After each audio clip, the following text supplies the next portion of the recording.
السلام علیکم ورحمت الله وبرکاته. ګرانو قدرمنو دوستانو، ستړي مشئ.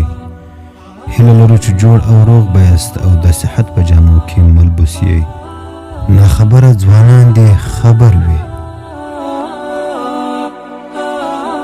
که دا ستاسو اول راتګ وي، زموږ چینل در سره سبسکرایب کړئ او د ګنټۍ نښان کېکاږئ. د خوښۍ بریا او عکس اخیستلو په موقع د دوه ګوتو پورته کول. د دوه ګوتو نښان چې په 7 حروف سره ښودل کیږي د انګریزي کلمې ویکټوري مخفف ده چې د بریا په معنا ده، مګر اصلي دلیل او تاریخچه یې په لاندې ډول ده.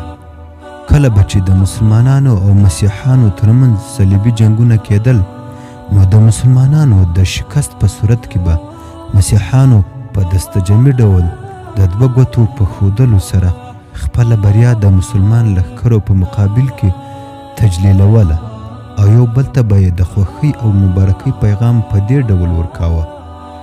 یهودانو هم د عیسویانو نه په تقلید د مسلمانانو څخه د بریا په وخت کې یو بل ته د دوه ګوتو په ښودلو سره خپله بریا لمانځله. د صلیبي او یهودانو سره د ډیرو جنګونو نه بعد هم د دوی په نوي نسل کې تر ننه پورې دغه فرهنګ ځای لري.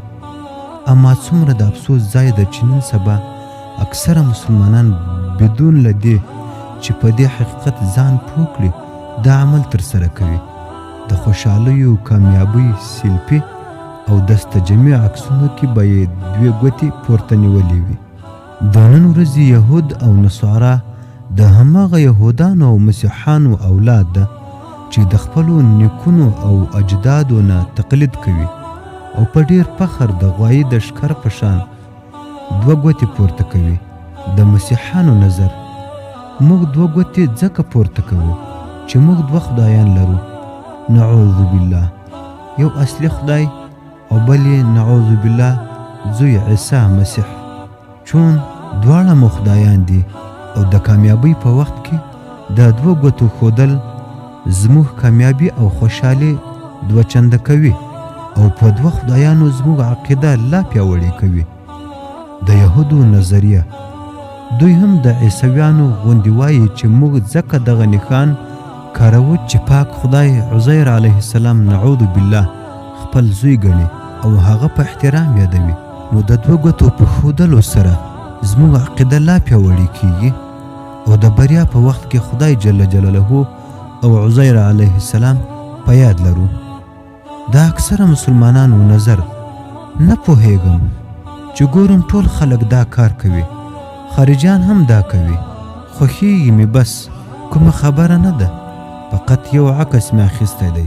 دا 3 نظره د خدای جل جلاله د دین د 3 امتونو دي چې اول او دوهم امت یې ګمراه او الهي کتاب یې منسوخ شوی دی او آخري امت یې چې د پیغمبر صلی الله علیه وسلم امت دی الهي کتاب قرآن مجید دی او په واحد لا شریک ذات ایمان لري. عبرت ګرانو قدرمنو ځوانانو، باید پام وکړو چې د عیسویانو او یهودیانو تقلید ونه کړو او په آینده کې د سیلفي او عکس اخیستلو په وخت کې دوی ګوتې پورته نه کړو او له دې کار نه ډډه وکړو. ګرانو قدرمنو دوستانو، که چیرې مو دا ویډیو خوښه شوې وي، هیله لرو نورو مسلمانانو ته یې شیر کړئ او لایک یې کړئ.